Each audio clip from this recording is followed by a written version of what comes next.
Peace of Jesus Christ Ministries, Divine Peace Time, தெய்வீக சமாதான நேரம்.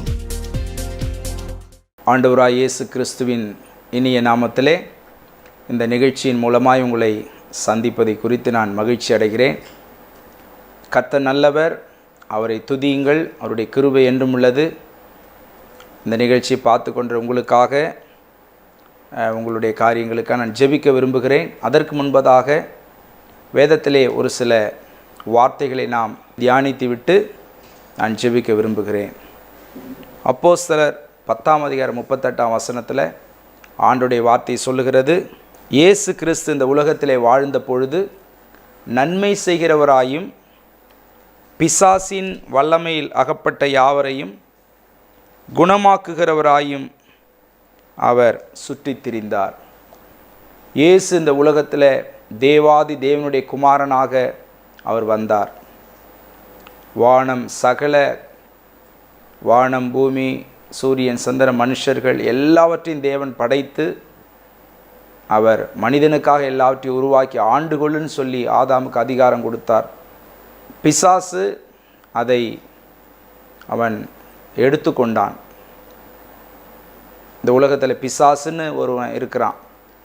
எப்படி ஆண்டவர் இருக்கிறார், பிசாசு இருக்கிறான்.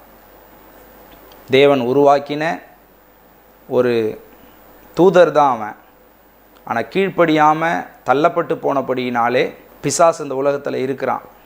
கண்ணுக்கு தெரியாத பூதம் மாதிரி வந்து மிரட்டுறதில்ல. அவன் மனுஷனுக்கு தீங்கு செய்யும்படி அவன் கிரியை செய்து கொண்டிருக்கிறான். அவனுக்கு இப்போ அழிவு இல்லை. அவனுக்கு ஒரு இயேசு கிறிஸ்து வருகை, அவர் வரப்போகிறார். 2000 வருஷத்துக்கு முன்பாக வந்த தேவன் திரும்ப அவர் வரப்போகிறார். கடைசி காலம்னு சொல்லி அநேகர் அதை உணர்ந்து வசனத்தின் வாயிலாய் அதை உணர்கிறார்கள். இயேசு திரும்ப வரப்போகிறார். இயேசு வருகைக்கு பிறகு தான் பிசாசுக்கு அழிவு உண்டு. இப்போ பிசாசுக்கு அழிவு இல்லை.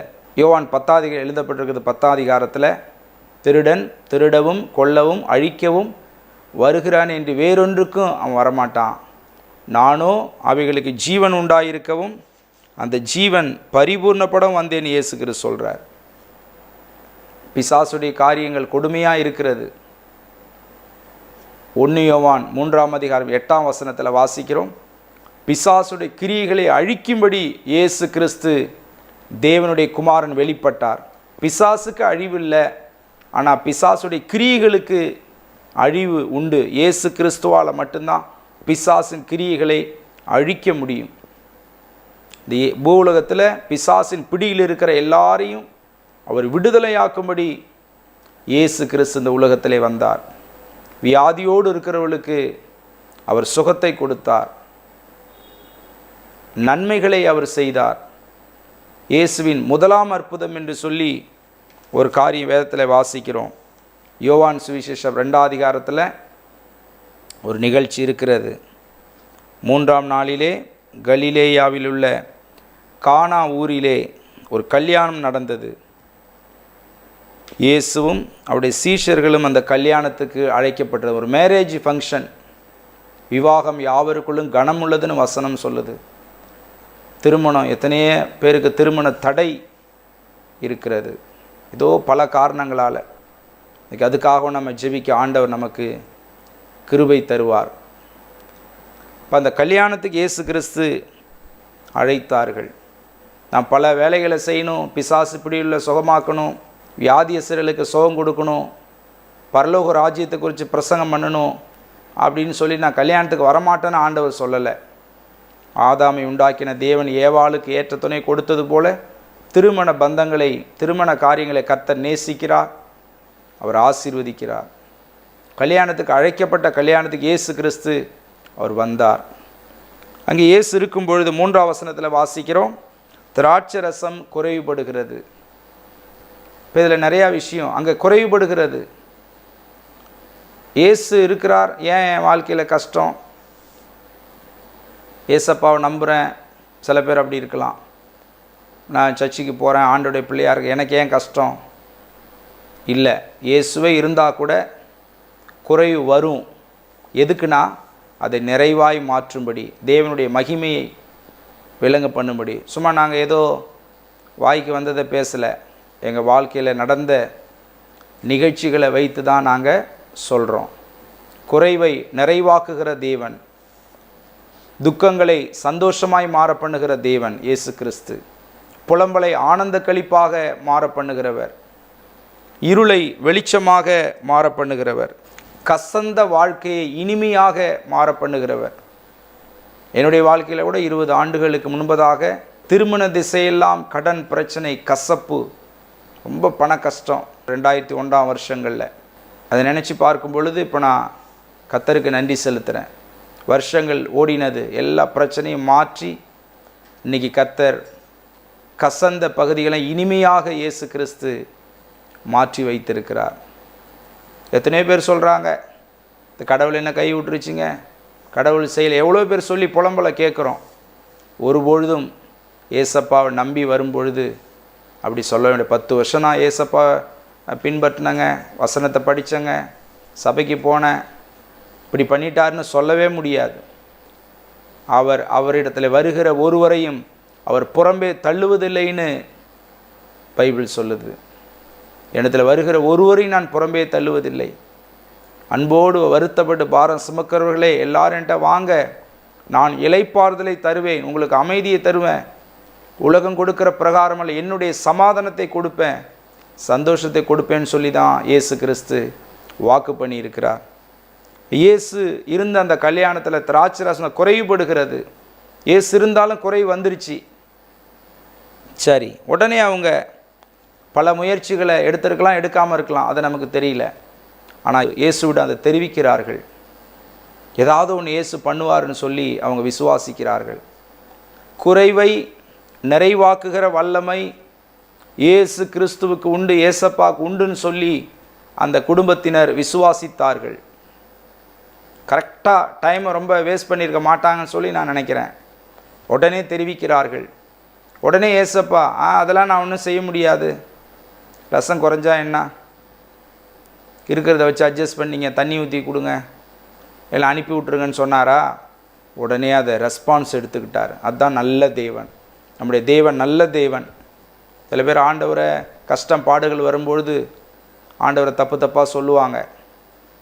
நான் ஆண்டவரை ஏற்றுக்கொண்டு 20 ஆண்டுகள் 25 ஆண்டுகள் ஆகுது, ஏற்றுக்கொண்டு ஆண்டுடைய பிள்ளையாய் ஊழியக்காரனாக இருக்கிறபடியினாலே எந்த கஷ்டம் வரும்பொழுதும் ஆண்டவரை நான் தூஷிச்சதும் இல்லை, துக்கமாக, அதாவது அவரை முறுமுறுத்து நான் பேசுனது கிடையாது, துக்கப்பட்டு பேசுனது கிடையாது. சரி, கர்த்தர் செய்கிறாருன்னா நம்ம நல்லதுக்கு தான் செய்வார், ஏதோ ஒரு நோக்கம் இருக்கும், அவருக்கு எல்லாம் தெரியும், ஏற்ற வேளையில் அவர் நமக்கு நன்மை செய்வார்ன்ற அந்த விசுவாசத்தோடு தான் நான் இருப்பேன். நீங்கள் கூட அப்படி இருக்கணும்னு சொல்லி ஆண்டவருடைய வார்த்தை நமக்கு சொல்லுகிறது. உடனே ஆண்டவர் என்ன சொன்னார்? அதை பொறுப்பெடுத்து கொண்டார். அப்படியா, சரி, அவங்களுடைய கஷ்டத்தையும் அவங்களுடைய தவிப்பையும் பார்த்துட்டு எவ்வளோ அசிங்கம், எங்களுக்கு ரொம்ப ஷேமாயிரும், வெக்கம் வந்துடும் சொல்லி, ஒரு திராட்சை ரசம் இல்லை, ஒரு திருமணத்தில் ஒரு உணவு இல்லைன்னா எப்படி இருக்கும்? பொறுப்பெடுத்து கொண்டார். பொறுப்பெடுத்து உடனே ஜாடிகளிலே தண்ணீர் நிரப்புங்கன்னு சொன்னார். இந்த 6 ஜாடியிலையும் தண்ணீர் நிரப்பினார்கள். அந்த இடத்துல எனக்கு என்ன ஒரு வெளிப்பாடு வருதுன்னா, ஜாடி இல்லைங்க சார், தண்ணீர் பம்பில் வரல, இப்படிலாம் சொல்ல. உடனே ஜாடி தயாராக ரெடி பண்ணாங்க, தண்ணீரை ஊற்றுனாங்க, அதை உடனே அதை முண்டு கொடுங்க அப்படின்னாரு. அப்பயும் யாரும் எதிர்கேள்வி கேட்கல, உடனே கீழ்ப்படிந்தார்கள், சொன்ன வார்த்தைக்கு கீழ்ப்படிந்தார்கள். அந்த தண்ணீர் திராட்சரசமாய் மாறினது. ஹல்லேலூயா, தேவாதி தேவனுக்கு மகிமை உண்டாவதாக. முதல்ல சாப்பிட்ட, அதாவது குடித்த ரசத்தை விட இது இனிமையாக இருந்ததுன்னு சொல்லி அந்த பகுதியில் வாசிக்கிறோம். இவ்விதமாக இயேசு கிறிஸ்து இந்த முதலாம் அற்புதத்தை செய்து அவருடைய மகிமையை வெளிப்படுத்தினார். அவருடைய சீஷர்கள் அவரிடத்தில் விசுவாசம் வைத்தார்கள். கர்த்தர் நல்லவர் என்பதை ருசித்து பாருங்கள், சங்கீதம் 34 வாசிக்கிறோம். சின்ன சின்ன காரியங்களில் தேவன் நல்லது செய்வான்னு விசுவாசிங்க.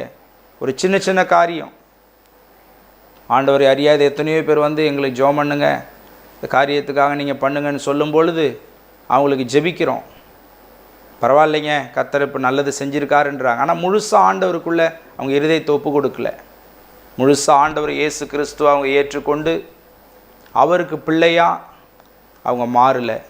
யோவான் 1:12 எழுதியிருக்கு, அவருடைய நாமத்தின் மேல் விசுவாசம் உள்ளவர்களாய் அவரை ஏற்றுக்கொண்டவர்கள் எத்தனை பேர்களோ அத்தனை பேர்களும் பிள்ளைகளாகும்படி அவர்களுக்கு அதிகாரம் கொடுத்தார்.